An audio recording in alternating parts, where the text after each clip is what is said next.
Bitcoin is engineered truth. Once you understand that there is an engineered alternative and you start asking yourself, well, what is true in my life? That the fact that something was digitally engineered to establish like those human relationships is insane. It's the world's biggest idea. The finance bros figured it out. Bitcoin fixes the excessive greed. And I love that, by switching dollars per Bitcoin, we are demonetizing the dollar. Like, it's the solution to the biggest problem that's ever faced humanity. Yeah, when Doge ETF, right? Like, this precedent is amazing. Like, it's two different things, two different systems next to each other. I can just move what I already gathered. I can move that here. And they have no time to think about this. They have no time to reflect on what is money, what is property, what is sovereignty, and all these things. They are stuck. Why don't you search for something that will enable you to take more control of your life and everything you would want to do in your life? They're in the matrix, bro. I visualize it as like a 3D cube. And what I love about Bitcoin is that there's people that are being drawn into this that now we're talking about psychedelics, or we're talking about art. Welcome to G'day Bitcoin, the podcast where we connect you with the best and the brightest minds in the Bitcoin universe. I'm your host, Sean. Today, we've already dove bloody deep with the incredible Bram to explore the profound power of Bitcoin and its far-reaching implications. This is one incredible podcast. It's so insightful. We go so deep in so many topics. Bram is the host of Bitcoin for Millennials podcast, and he dives with some of the brightest minds in Bitcoin, like Jeff Booth, Eric V. Stack, Samson Mao. We'll get into it, just to name a few.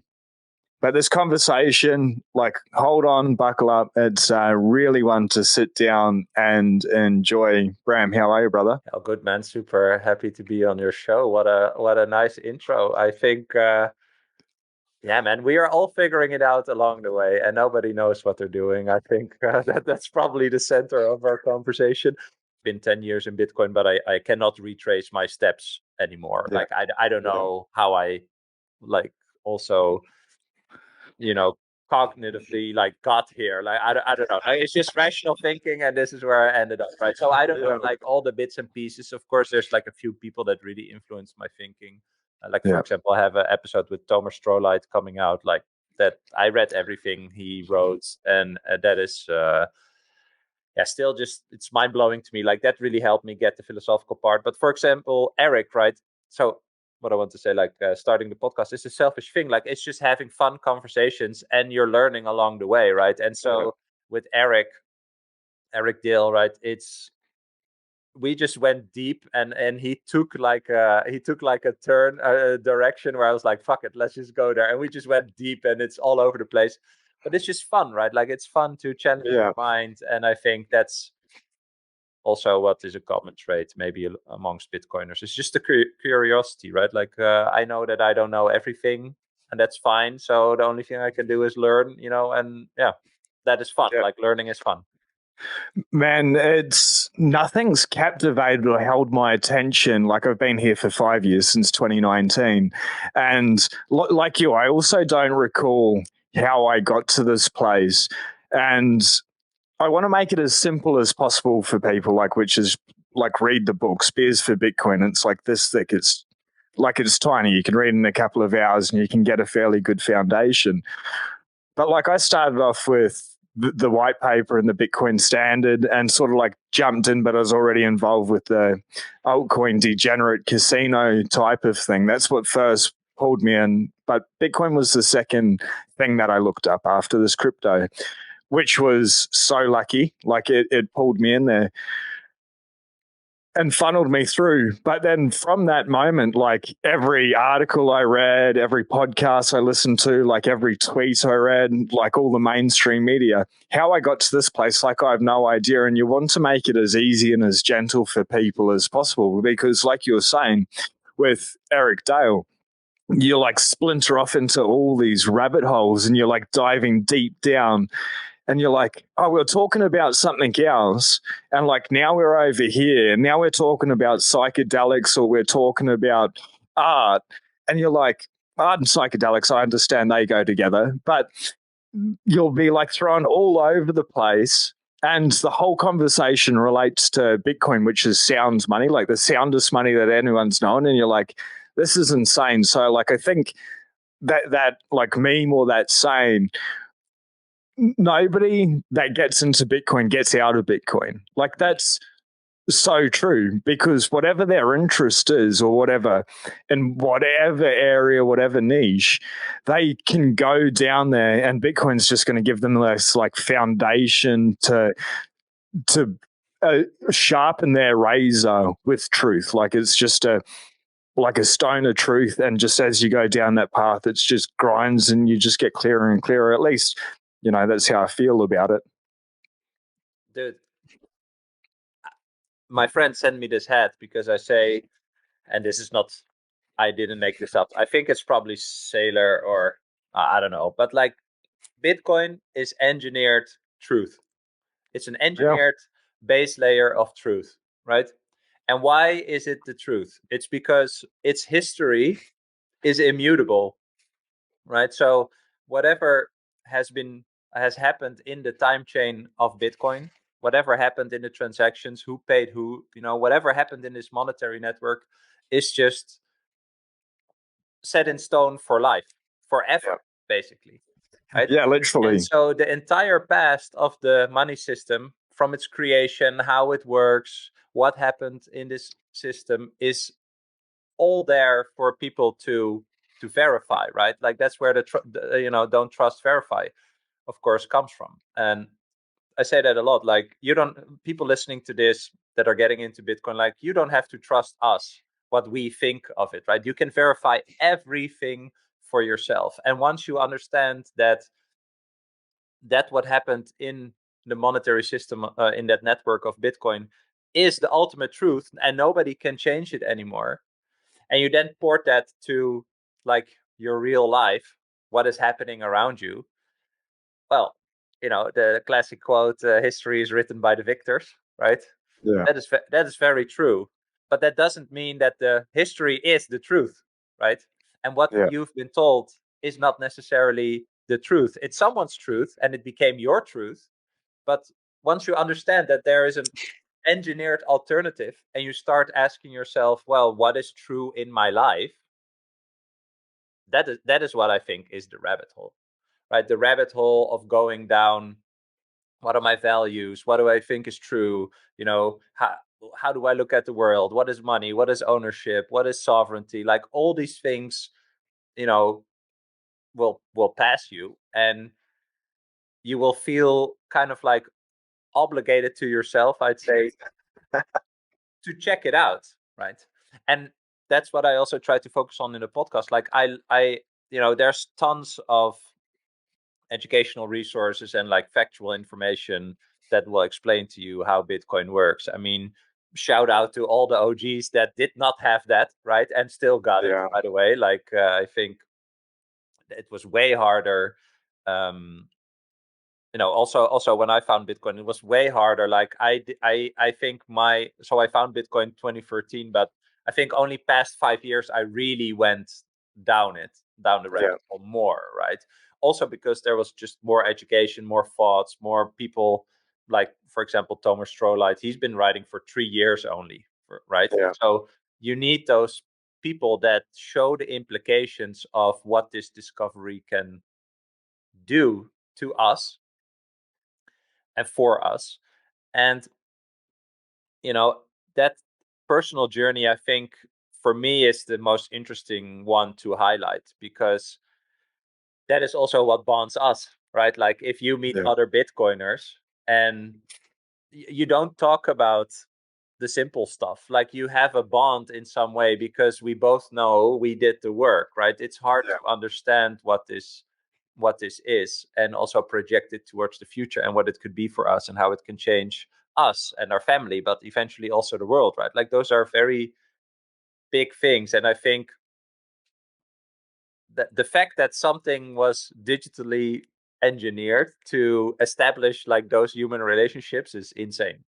Like, that is so crazy for me. Yeah, man, it's like you brought up Thomas Strolite a couple of times, and what an incredible mind, you know, reading so many of his articles, and he's turned those articles into videos lately. To see the way that Bitcoin, you know, like shapes us, and then you like what you were saying, it like gives us this foundation to be able to connect in because it's really hard. Like it's the world's biggest idea, and you know, even like if you were just to take the fiat economy and insert Bitcoin into the fiat economy, what we saw with Wall Street and BlackRock in the ETF there, it's the best performing ETF in human history, you know, and like the history of ETFs. It starts to show the world like what, when people are paying attention to it, they notice like the gravitational pull of Bitcoin. Like Larry Fink used to be as bad as Warren Buffett, and you know, say basically as magic internet money as this pyramid scheme. And now he's come down saying it's a flight to safety and it's breaking all these records, and Bitcoin's still like really only in its infancy. But like as it goes out there, like I don't even know if Bitcoin was invented. Maybe like we just rediscovered it again. You know, it's like the stars have always been out there in deep space, but as we bought or built better and better precision optical instruments and sent telescopes deep out into space, like we weren't really able to like focus in. And it took like the Genesis book's a really good book about Bitcoin and sort of how we got here from the technical side. But if we're getting to those places where we can like I don't know, it's like everything came together and we could just see Bitcoin, and then the gravity of Bitcoin shapes and changes like every single person that enters its orbit. And I think like I first heard about like 94 Australian dollars or something. I didn't start buying until it's 20,000 US. So like the first time I sort of like hit it and then bounced back off. But as you know, as time went on, I got closer and closer, and then it just sucked me in, and then I was done for, you know. And then I think it happened to a lot of people, and we get these brilliant minds entering the space, like Thomas Strolite or Jeff Booth or Michael Saylor, or you know, even give them credit where it's due, Larry Fink, for understanding and bringing it to the world, regardless of what they want to do. I'd actually like to dive in there. And talk about that later on in the pod. Yeah, I think I don't know who I asked this. I think it was I think Max Kaiser said this to me. I mean, they are capitalists, right?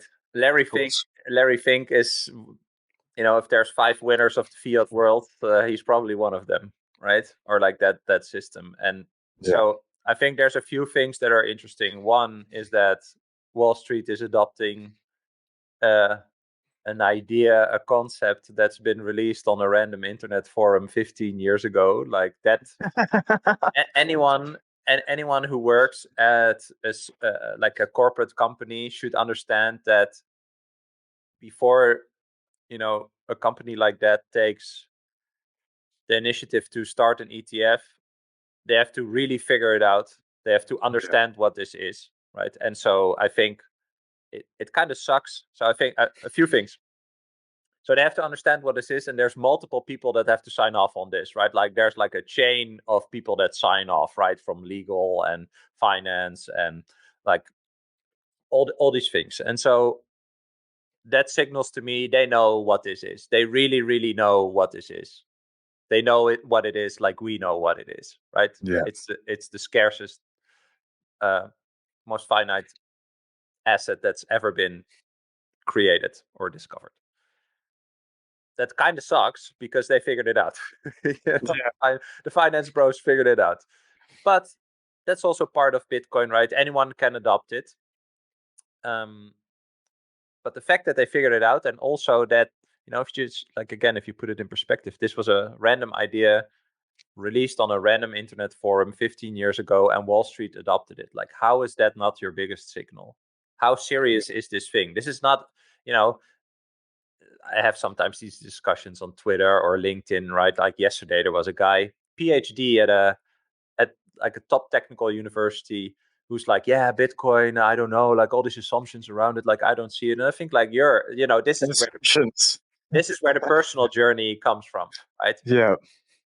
He just doesn't see it, which is fine. But someone who manages, I don't know, multi-trillion-dollar investment firm, he sees it. So, you have to humble yourself and think like, okay, I have a negative feeling towards Bitcoin, but this guy, these people, these 200 people within this mega corporation, they figured it out, right? And they are adopting it.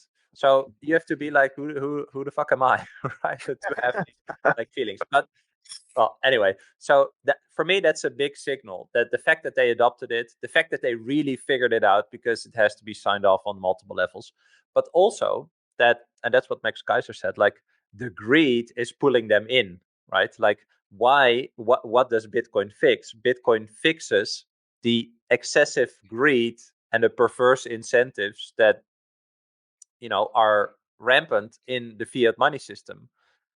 Everything that you would want to fix in the world is broken because it's downstream from broken money, right? The broken money creates broken incentives, which creates broken results, and so on, right? Use of time and energy and all these things, right?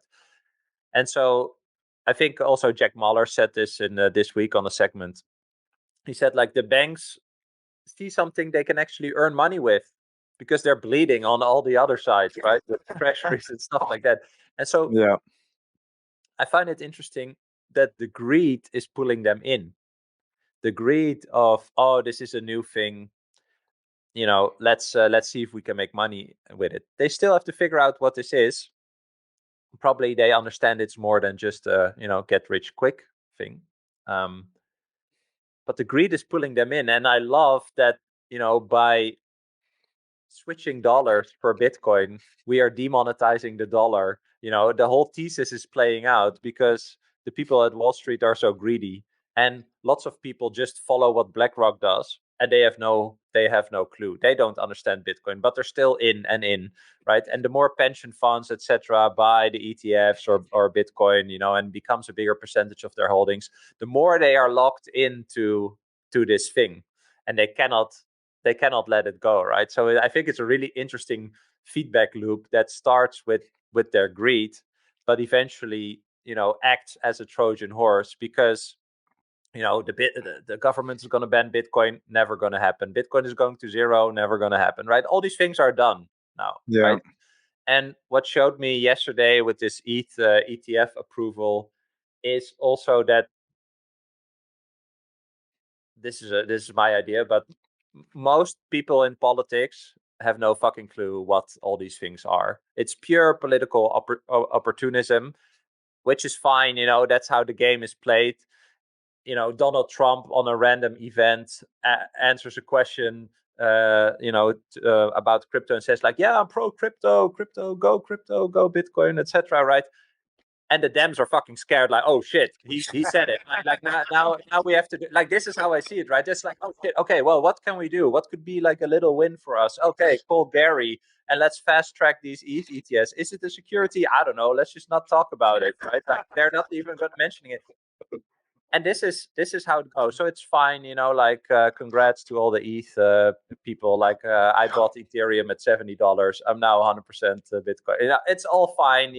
It's just different. It's all fine. But you have to see it for what it is, I think, right? And this is just political opportunism. This is why they did it. They think, that's what's going to help them, whatever. But it shows me they have no clue, and they are not interested in it. It's just like, let's just keep this part of the population happy with their crypto dibbly do. That's it. And so I think that, again, sorry, that was a big rant, but that also shows me it's just so early. This is hard to understand, right? They adopt it from greed, based on greed and based on opportunism, but they don't understand that it's all a Trojan horse to demonetize the asset that they use to keep themselves in power. And so that is fun thing to watch. Yeah.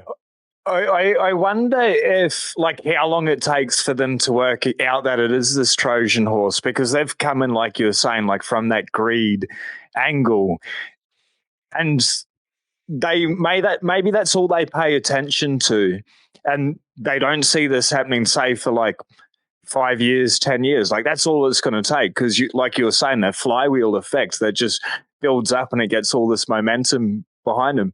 But once that happens, like even now, it's too late. Like you're saying, like it unleashes that, and it's, man, what a beautiful way! What a beautiful way to be able to think about it. I thought, Poetry. I think it's oh, it's wow, entertaining. It's entertaining. they thank you so much, Larry Fink, for everyone. That, wow. Oh, dude, that's they're so screwed.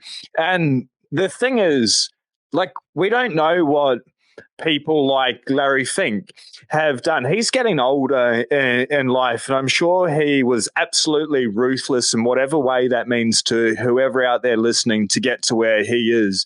But arguably the smartest person with money on planet Earth, or one of like the best money managers on planet Earth. Factual. BlackRock is like the world's largest institution. The only organizations more powerful than BlackRock is the United States of America and China. And then there's BlackRock's economic purchasing power. But I wonder if whatever his life journey was in his younger years to get where he is, if he's gotten to a point now, maybe he's got young kids and they have kids, and he can see all the destruction, the despair, what's going on in the world. And he's like, I'm in this system. I can't upset that hornet's nest because they've given me my bread and butter. But I know now, because he looked into Bitcoin for the greed side of things, he's like, I know that's going to make me a lot of fiat, and I know it's going to kill the dollar eventually, but that's going to make the world a better place. Let's do it.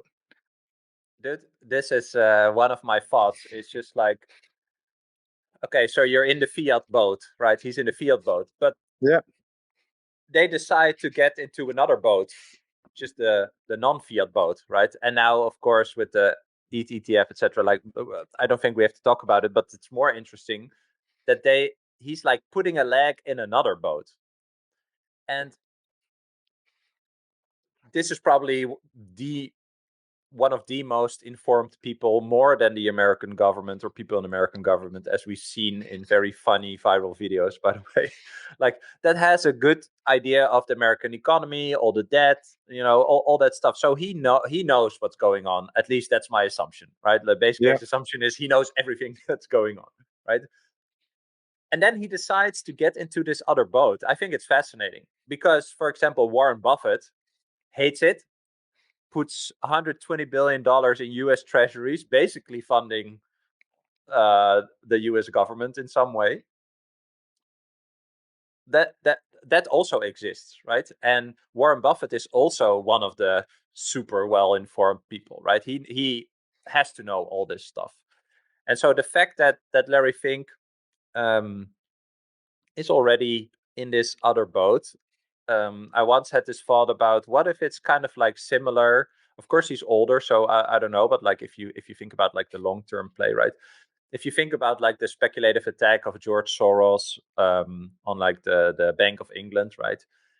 I think this is kind of like similar, because if BlackRock can create a position within the Bitcoin money network / system, and the dollar is really getting demonetized, right? Could be slow, could be quick, and they keep selling the Bitcoin that they have, the US government, which is also wild at the same time. It's crazy. There's going to be a tipping point, right? I think you probably know this animation by Ray Dalio, where you see like the waves of like the global world reserve currency, and then there's like this new one coming up, and he says, it could be China, but there's Bitcoiners say it could be Bitcoin. Like, there's going to be a tipping point. Like, this has happened multiple times already, right? Like the switching of the world's reserve currency. And so what if that flip happens and a private entity has more Bitcoin control over more Bitcoin than the US government. Like, what does that game look like? And I think that's just a really interesting thing to think about, because then I go back to, for example, Jason Lowery's software thesis. Like, eventually everything is power projection, right? Yeah. So Larry is like playing a game. He's creating a vehicle that lets him control a certain amount of Bitcoin, and the US government is selling it at the same time. So I haven't really thought this through, but I think it's just interesting. And the fact that it's happening is just interesting, right? The fact that he's getting into this other boat is just, I find it really interesting. And maybe this is his legacy, right? It could be fun to see that. 100%. It's something, and it's on this vein, but a little bit different, is if Larry Fink was to be like, all right, we've got all this Bitcoin, let's fork Bitcoin, which they wrote into their prospectus, if that's the right name for that document when they're creating the ETF. Anyway, they hard fork, they give all the holders of the Bitcoin ETF the new fork. He sells the original Bitcoin, the truth chain, the time chain, to all his crony friends, cheap as chips, for whatever, because it comes down at that price. You just give them away. All the investors, the normal people, have the fake Bitcoin. And he's like, we're going with the fake Bitcoin, we're going with the fake Bitcoin. And Bitcoiners realize, like, hey, this is not on, we're just going to stick with the original chain. And then Larry thinks, like, all right, like, Bitcoin's eventually going to go up anyway. They just hold on to it. Bitcoin does its thing, and they've all got the real Bitcoin, and then it's it puts people back into that fiat control system again, because they're holding on to another shitcoin. And I guess we could tie that into what's happening with these ETH ETFs. Well done, I got Ethereum around the same price as you as well, and that was like the biggest mind virus of my life. It takes so long to like take out all the hooks that crypto in general puts into you, because it's all narrative based and it's just fiat 2.0. Like, they're selling people lies, it's faster, cheaper, better, blah blah blah, whatever. Like, keep it, like, if that's you out there, maybe just read a couple more books on that. It's just a different it's just a different thing. It's just a totally different thing, so it's fine. But yeah, when Doge ETF, right? Like, this precedent is amazing. Yeah, that's right. But like, gonna happen? Sorry. they're probably all coming. Like, to be honest, maybe they get a Solana and an XRP and whatever. Like, XRP is just another CBDC. That's what they want to build CBDCs on. Like, if anyone's for that, like, they're not for freedom. But maybe, like, having all the other things out there, everything else can be controlled. Bitcoin can't be controlled. Maybe they've woken up to, hey, we've unleashed this Trojan horse. Now we need to distract people with all this new stuff out there, because this Trojan horse is becoming too powerful. They're already seeing it, because people are ultimately going to get wrecked in the long term in the crypto casino, whether it's on Wall Street, DeFi, Web3, wherever they want to go. It's just Sin City, all over again, and they can have fun and they can enjoy a night or whatever, but try get out as soon as you can, because I can see it'll probably help send Bitcoin even higher, whether it's this cycle, next cycle, or whatever. Because some things are going to run. Yeah, it doesn't change the problem that is there, right? I mean, like, I shitcoined, I did all the ICOs, I did all the NFT stuff, I even tried and failed at a Web3 type startup. Like, it took me all these things to realize Bitcoin is the only thing to care about with regards to the problem that I care about, right? The problem that I care about is that people are forced. They don't choose it. You never choose it, right? When you're a child, you get some coins, you go to the store, and you realize, oh, this is the money in my country, right? You're not opting into that money. You're forced to use a certain currency, political currency in your country, right? And that currency is controlled by people who have a vested interest to get a benefit from their control over that money, right? And so in a fiat money system, it's programmatically debased, quote unquote, to move the economy forward, right? Let people spent, which eventually is just a stupid idea, because if you make more units of a currency, you devalue all the existing units of a currency, right? Well, some people will say that's good. I think it's a dumb idea, because human needs will be there anyway, right? When you're hungry, you buy a bread anyway. Well, if you want to buy a house or build a family, you do that anyway. And so that is the problem that we have, is that the political currency that you're forced to used is being devalued every year. Therefore, it influences the reward that you get when you expend your money and time, in your job or in your venture.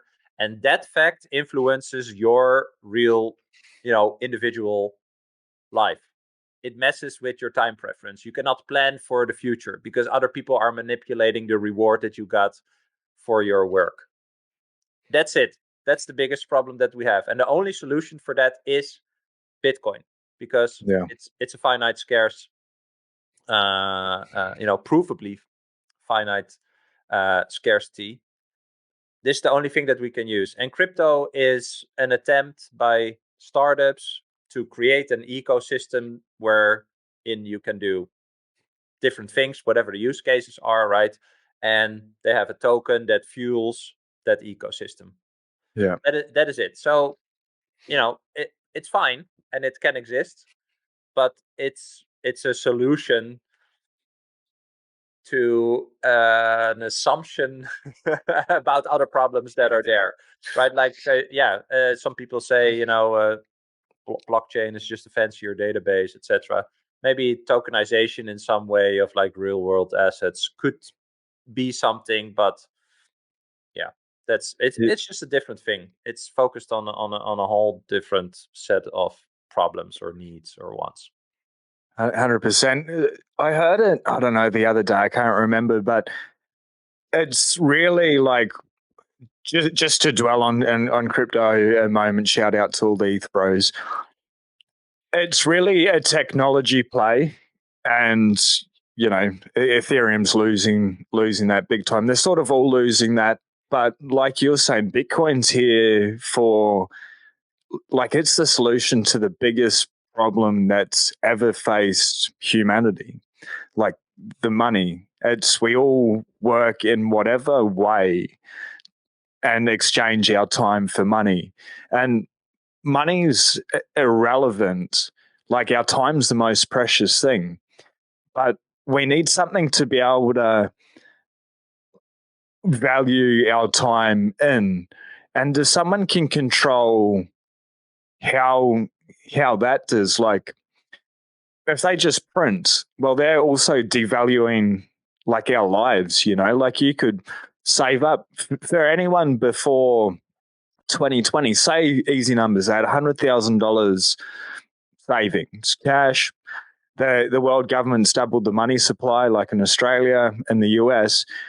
Though that $100,000 is still $100,000, but it's only buying $50,000 worth of stuff now. If that took somebody 10 years to accumulate, yes, 5 years of their life was taken out. But also, like, the world was locked down for 2 years. So in the last 4 years, they've lost 7 years of their lifetime because somebody chose to do something. You can't do that with Bitcoin. Nobody can print anymore. You can't steal like anyone's life force. And I think that's the most important. And it's given power back to the world population again. And it ties back into what you're saying earlier, Bram, is we chose this. Well, like, we didn't choose the currency, the country we were born. We didn't even choose our name. Our parents chose that. This is like something that we have chosen for ourselves, that we know is going to, at the start, I guess, even when you get in there, but you chose it for number go up technology, and then you chose to keep studying it. You chose to become a better person, learn everything about it. And then you get private property rights on top. Nobody can take it away.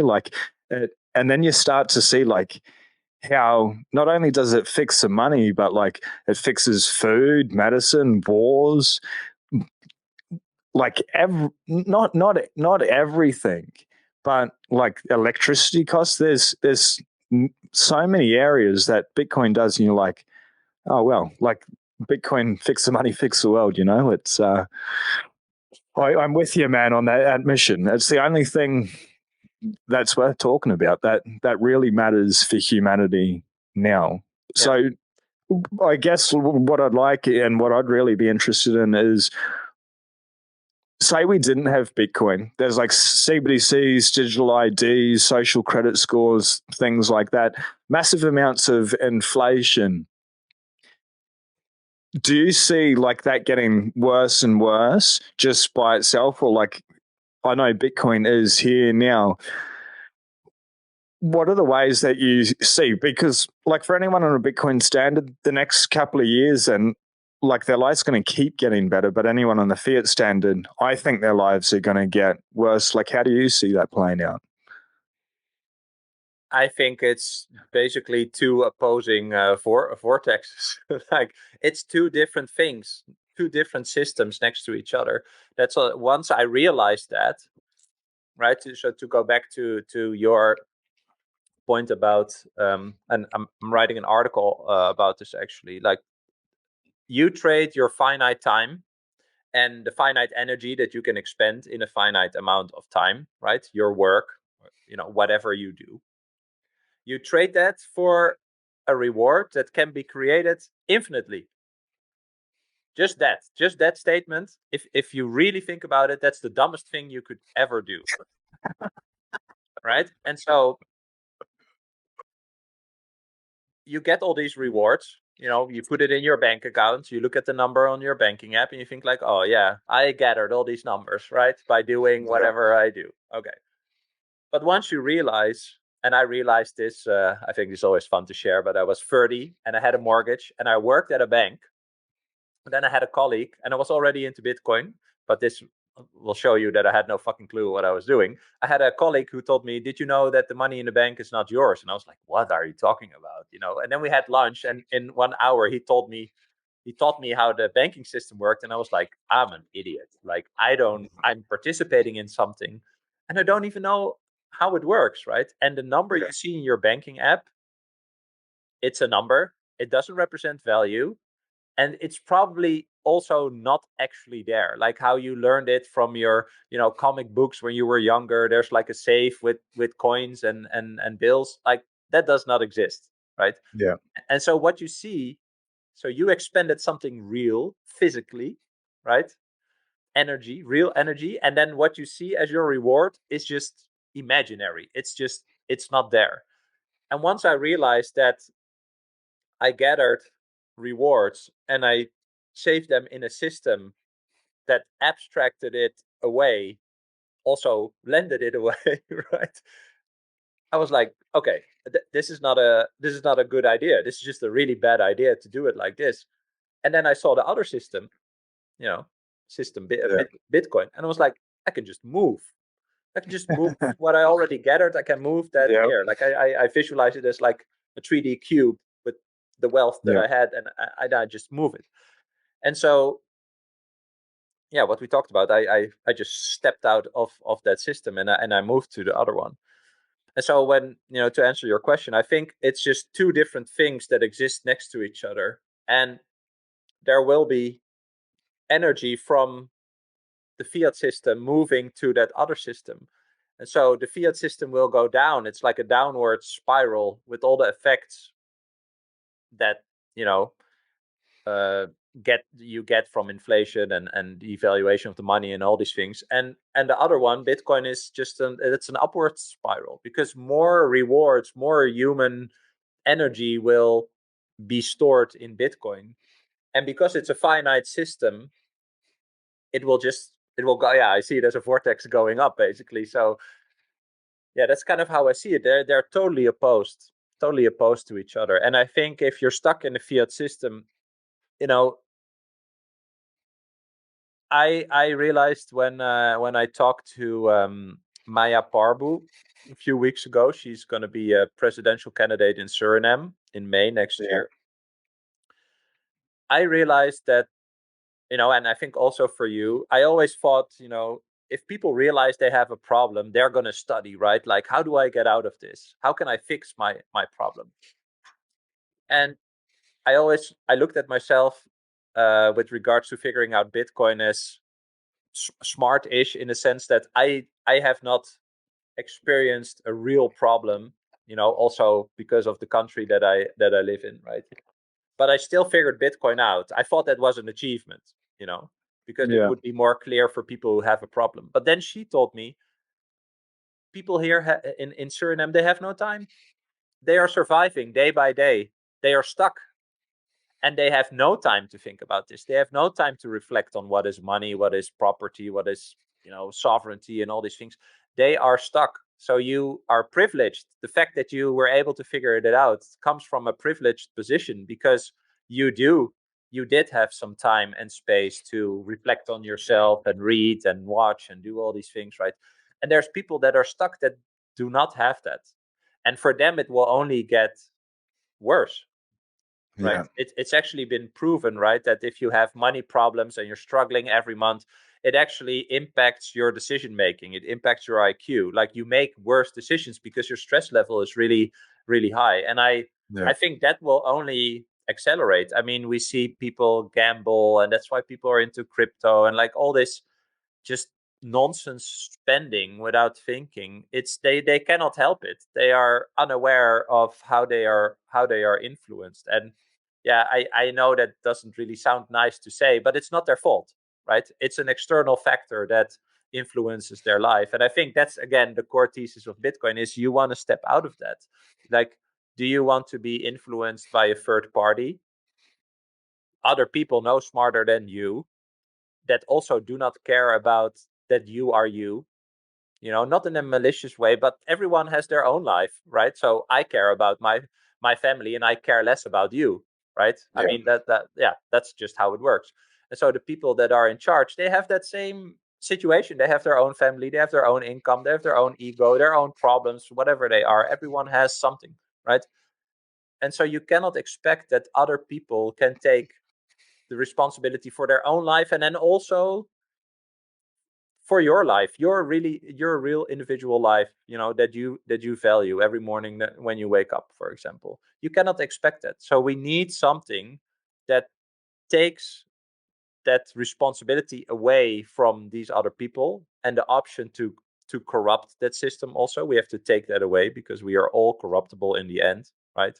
Right now we would perhaps say, well, if I was Janet Yellen or whatever, I would never do that. That's nonsense, right? And any opportunity you get, you will probably use for your own benefit first, right? I mean, I think that's the first realization that should be very important for most people. So it's really important. But where do we then go? We go to a place where we give everyone the responsibility on their own life, but that is also really scary, right? So, and I think especially in Western countries, we have outsourced lots of responsibilities that impact our own life. We have outsourced that to other people. And the biggest one is, what is the money, right? And this is a long tangent. I'm thinking where I wanted to go, but I think it's once you realize that other people influence your life and they don't care about you, that is not a nice realization, right?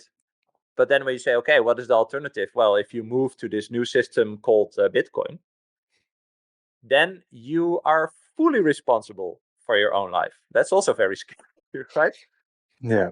And so I think that is an interesting topic in general, just to talk about, and also to show people like what are the, I don't want to say pros and cons, but well, the harder choice will give you an easier life, and the easier choice, the outsourcing to other people, will give you the harder life, because something, this spiral will go down more and more and more, and you will have no clue what is happening.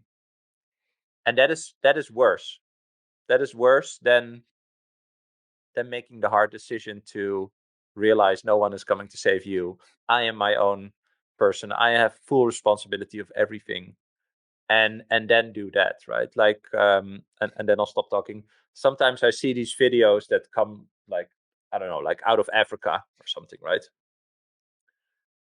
I just realized I don't know if I would last a week out there. Seriously. Yeah. Like these people know that they are, and Africa is just a general example. I mean, in COVID, I saw in India thousands of people on like a train station, and they were leaving the city to go back to where they originally came from to go in lockdown there. And there were like crazy stories from India where like people rode 300 kilometers on their motorbike with their dead mother to bring her to a hospital, like shit like that. That would never happen here, right? Again, sorry, India, like it's just an example, but more like the reality of real life is is bigger in those countries, right? People have to take their own responsibility. And in the Western countries, it's just all, yeah, it's managed for you, it's taken away, but that is not, it's not a good thing. It's just not a good thing. Yeah, okay, I'll stop talking.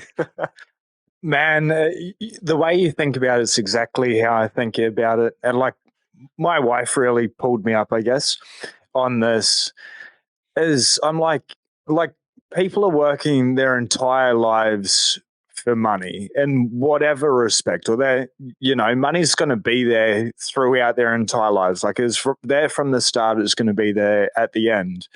But to never understand that question fundamentally is what is money? And then because the money's broken, they are made to work harder and harder, and they're busier and busier and busier, and it's just sucking them down into their control. I guess like that's what has me so afraid of CBDCs and universal basic income, is because that is going to just be fiat like on steroids, basically, and it's just going to make all those things worse. But people aren't going to question what is a CBDC, what is UBI, like where's this money come from? Like, why are we paying tax? Or like, why are we paying tax if they're just printing the money anyway? They don't ask any of those questions because they're so busy. And yeah, Brett, we're privileged as fuck. Like Yeah. truly, like incredibly. And like I acknowledge that and I try honor that as much as possible. I'd like to know for yourself, like I guess maybe that's part of the reason that I'm so driven to get up and go live 5 times a day and then talk and have these conversations like you're saying at the start. Like selfishly, I want to talk to the best and the brightest minds in Bitcoin because they're the best and brightest people in the entire world. Having a platform allows me to do that.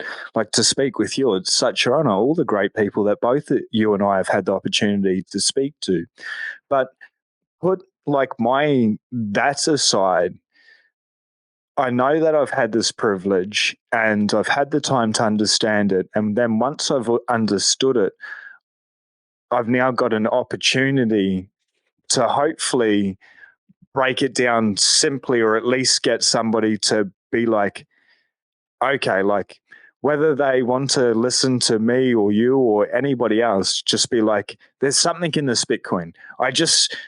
Maybe I just need to read a little bit more. Like you had a PhD guy yesterday, I had a finance bro today being like, I don't like Bitcoin. It's a scam. I'm like, it's truly not, and it doesn't matter if you like it or not. I just urge you, instead of talking out of arrogance or arrogance, I don't know which one, please just study it. Like, here's the 2 easiest books. Beers for Bitcoin, I've got it here, man. I don't know if you've read it. This is like such a great first orange pill book. It's this big. Like, Nice. it takes like 6 to 8 hours, and it lays out like how of Bitcoin. Like what, or not even, it lays out what it is, but like so simply, and gives you a pretty good foundation. And then parallel economy. If people can read 2 books, that's like the what is Bitcoin, and then parallel is like the why of Bitcoin, and then sort of how it changes the world. If that's all they're going to do, and they're like in a first world country, and they don't do it, then they not deserve what's going to happen, because it's going to play out regardless. But like either way, like they're going to suffer. But if someone's going to say no to Bitcoin and they've got the time to do it, at least say no out of like a basic understanding, not out of these sound bites of like, reputable institutions like Greenpeace. Like I used to respect them back in the day, and then That's they're getting wild. paid. Man, like crazy. Even their founder leaving because he disagreed with the direction Greenpeace is going. Like the world in many ways, like one world's gone absolutely mad, and then there's this like positive vortex, like you're saying, the spiral of another world, but they're both on planet Earth, and they are like one's going to infinitely keep getting better over time. The other one's going to keep getting harder. What I realized is I agree with you. And I like now that I see this, I feel the urge to tell other people. But I also know that you cannot orange pill someone else, right? Like they have to do it themselves. Like they have to be curious enough to, well, read the books, right? Or watch a talk or an explainer or whatever. And besides the fact that being curious is a trait that not everyone has, Yeah. What you just illustrated to me shows the severity of where we are, where we already are, right? Like the fact that we are talking about Bitcoin as an alternative to the current money system that people are using, like this, just that sentence already throws off so many people because they are like, oh, what are you talking about? There's no problem, this and that, right? Like they are stuck. They do not feel the urge or they don't have the curiosity to think about this subject, while it's arguably the most important thing in the world, right? Like, what is money? Do we have a fair money, right? Like, if I can do something for you and we can, establish a value exchange, that is real communication between people. We establish what has value and why, right? Yeah. And the type of reward will incentivize you to spend it on a certain thing of value in a certain way, and incentivizes me to deliver value in a certain way, right? If I get rewarded in money that can be infinitely created, why would I create something of real value? Right, I am not incentivized to create something of value, something that would exist for the next 100 years, for example. Like, Yeah. I don't know if I move, I live in a house from 1902 or something, right?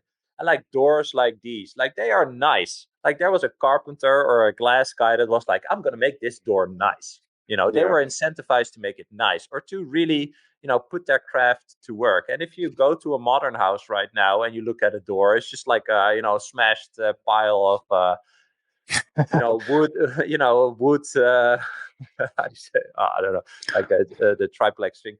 Anyway, the point is a good reward incentivizes a good product or a good service of value, right?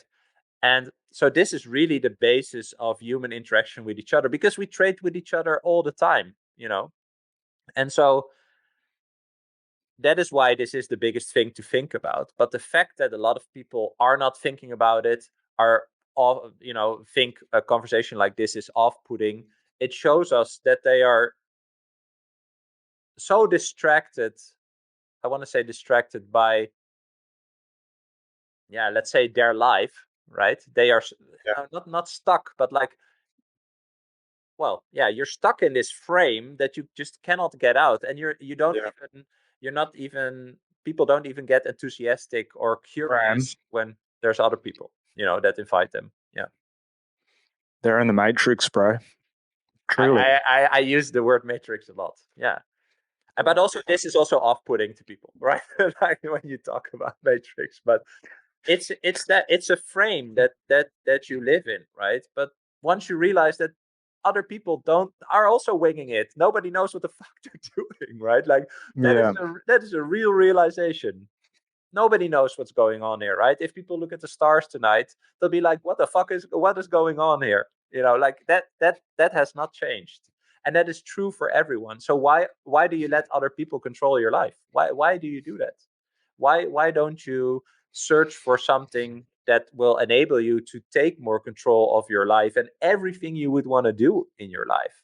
Building a family or building a house or legacy, whatever you want, with regards to that, but also with regards to your profession, whatever you want. There's no way like that I can speak for other people, but I had many years with addiction of various substances. Hence, that's the reason I first heard about Bitcoin at $94, in the Silk Road and things like that, which was interesting. But in that time frame, I guess I was trying to self-medicate in whatever way possible. And I was looking for something external outside as a quick, easy fix that I could just spend some fiat money and I'd feel good again. Like it was just that easy. And the dealers would be the therapists and sit there and then feel that connection and stuff. But I was never really willing to go within myself and look at my soul in the dark of night to that extent. And there's many areas where I was, but when it came to my emotional maturity or just my emotions in general, I thought they were useless and I'd ignore them and I'd try and drown them out. And then what I learned through going through a 12-step program, Narcotics Anonymous and stuff, is saying that I have to take 100% full responsibility for the things that I can control in my life. And through that process, more and more, I just understood every single thing that, like where I am, how I'm thinking, how I'm feeling, the money in my bank account, the amount of Satoshis, whatever it is all up to me. Nobody's going to take me to the dentist. Nobody's going to take me to the doctors. Nobody's going to take me to the butchers to get grass-fed steak. I have to do 100% of every single thing. Or somebody may do some of those things for me, but I've no choice in the matter of what that is. And they could be feeding me poison. And that's what happens, linking it back to my particular example, as I was outsourcing my emotional management to other people, paying them, feeding me poison. And that's the same way that I see this fiat system, just fiat lives in general, man. It's interesting. It's an incredible rabbit hole. And I think just really quickly is that saying that you said before, it's one of my favorite. When you do what is hard, your life will be easy. But if you do what is easy, your life will be hard. I wanted to ask, like, do you think the dealers cared about you? Like that is the thing. That is, it's it's it's it's a, it's a, it's a it's an illustration of the same thing that's happening with fiat money, right? And it's not, again, like it's not, that's what I try to believe, it's not purposefully malicious, right? They're just taking care of themselves.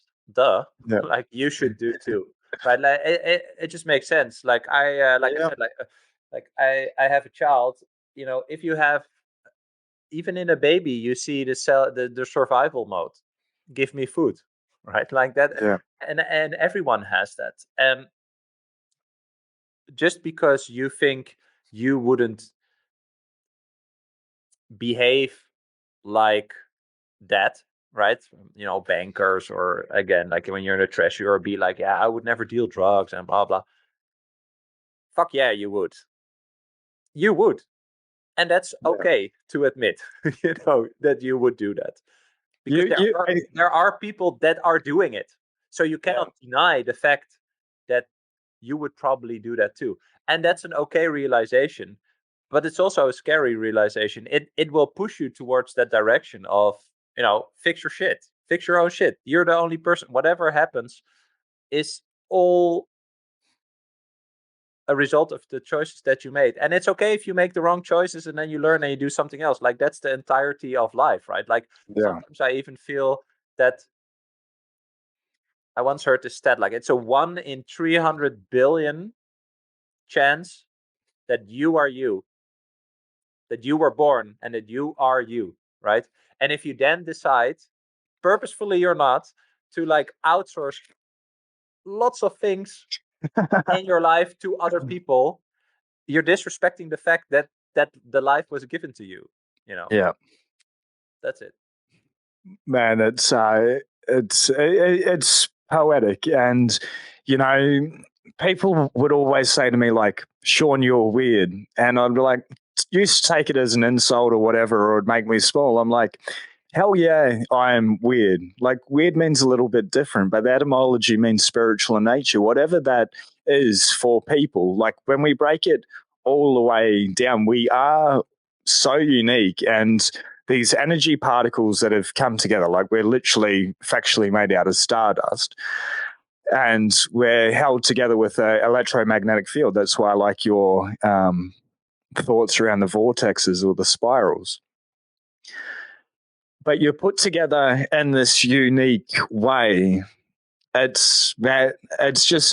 is so empowering. Like when you're like, okay, like I'm my own person, I'm weird, I'm gonna embrace it and just be me. Because it's only when someone is themselves can they change their world.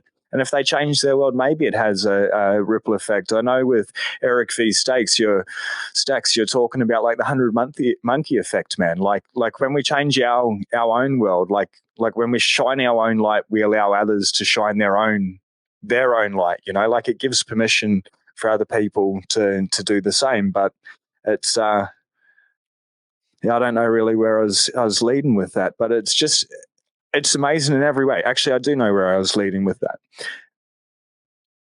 So if you hold on to that idea, then Bitcoin is just pure energy. Like, hey, I want to link it like way back to the start, what you're saying with the banks, like the numbers on the screen.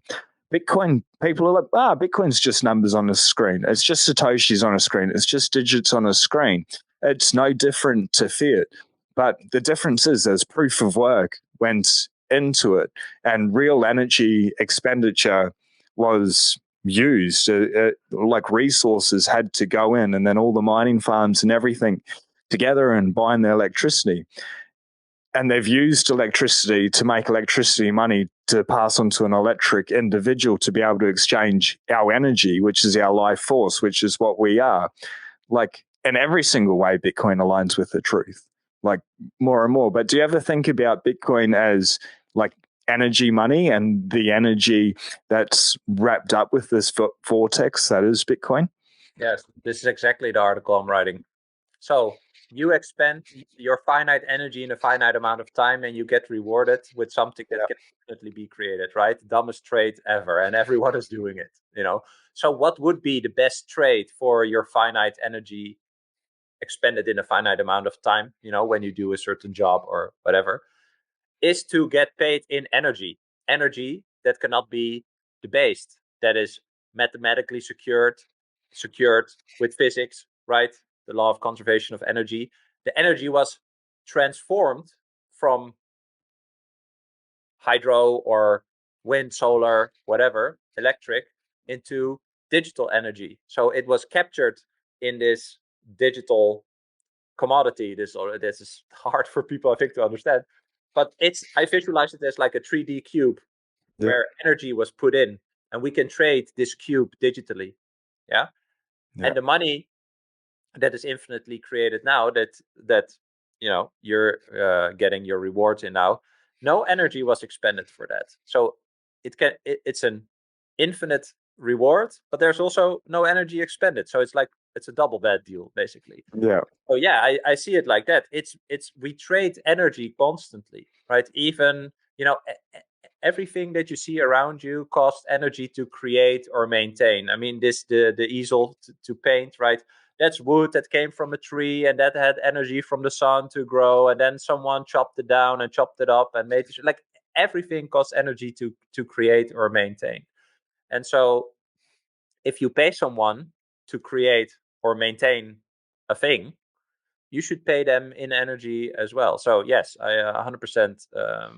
I see it like that, and yeah.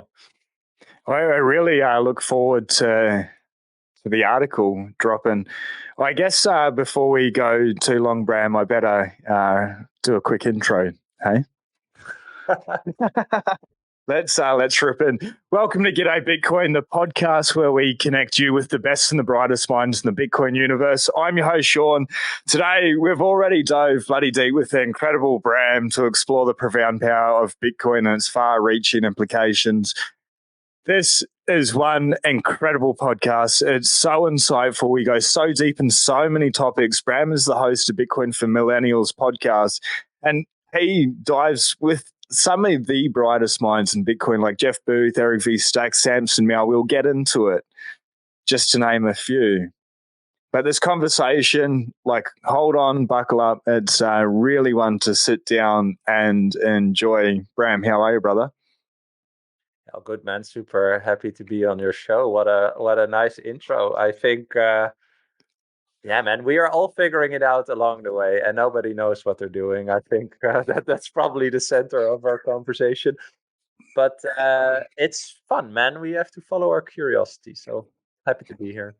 Man, it's so epic. And I was going to run the intro, but I know with Bitcoiners, and you even said at the start, is when you start having these conversations, they're so bloody good. And you're like, I wish I just recorded it. And I've made the mistake in the past of getting into like an epic pre-mic or pre-recording conversation and being like, we should have caught that. And then today I'm like, we just started talking. I'm like, hit record, and it's been absolutely brilliant. I'm not even going to edit, man. I'm just going to let this thing play through as it is. Let's do it. But yeah, I guess before I let you go, so we'll start the end at the start and the start at the end. Is like, what's the one big idea around Bitcoin like that's really intrigued you? Like, there's so many things happening this year, like on a macro scale or just within Bitcoin itself. Like, what excites you the most, I guess? Like, I know the article's coming out. What's the one, like, it's hard, like Bitcoin's so vast, but what's that one thing that you'd like to share with everyone? Big question. Well, I think I have a lot of trust in the fact that Bitcoin really is a mind virus. I think, as you also alluded to before, once you see it, you cannot unsee it, right? Like, it would be a disservice to yourself if you would ignore that what Bitcoin shows you. You are trapped in a system. You have no clue about how it works. You adopted it without any consent. You never thought about it. Like, those are realizations that are not nice to realize, but they are the truth. And I don't want to say like the truth will set you free, but I think once you accept it and you discover how your life could be different, how you could have more ownership over your life and take responsibility and feel good about taking that responsibility, then it frees your mind. And this has been my personal experience. Yeah, so way more present, way more optimistic about the future. And I just believe that the mind virus is not stopping, right? So Yeah, it's just slowly but surely spreading. And what I love about Bitcoin is that there's people that are being drawn into this that are also the smartest in their field. Like, I think it's very interesting to see all these different types of people from all these different types of background, ages, religions, races. All these things don't matter in Bitcoin, which I love. It's just slowly pulling in more people, and once you see it, you cannot unsee it. So I believe that will continue. yeah, I agree with all of that, mate. It's been what a journey. I really enjoyed that conversation. For everyone watching, follow Bram. I've put his links below, YouTube, all of your links. Where can we send people? We'll send them text and to YouTube. Where else would you like them to go? I think those are the main channels. Yeah. Yeah, they'll be able to get everything from there anyway. But Bro, like what a journey, like what a trip. Like Bitcoin is just a good thing. And I think your intentions behind the podcast are the same as mine, is to share the conversations, but like just to enjoy a good conversation. So I'm so grateful, and I look forward to doing it again. Likewise, man. I appreciate you a lot, and thanks so much.